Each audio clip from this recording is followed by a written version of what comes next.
Assalamualaikum warahmatullahi wabarakatuh. Alhamdulillah, hari ini 3 Januari 2026, saya sekarang berada di daerah Kuantan, Pahang dalam misi ziarah asnaf ke seluruh Malaysia. Jom kongsi rezeki bersama asnaf.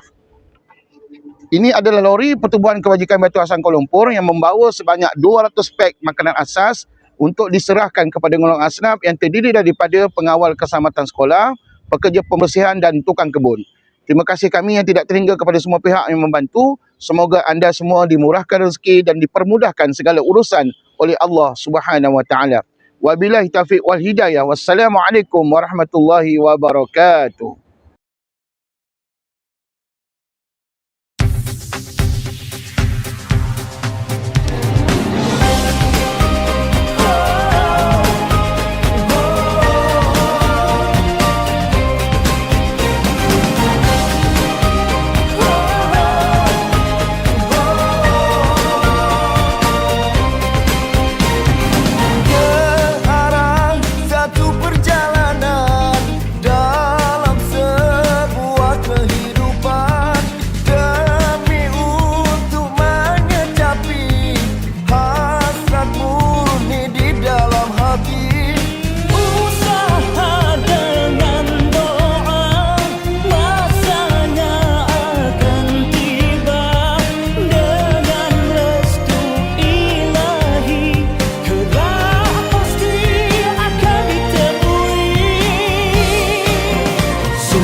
Terima kasih Baitul Hasan. Terima kasih Baitul Hasan. Terima kasih Baitul Hasan. Terima kasih Baitul Hasan.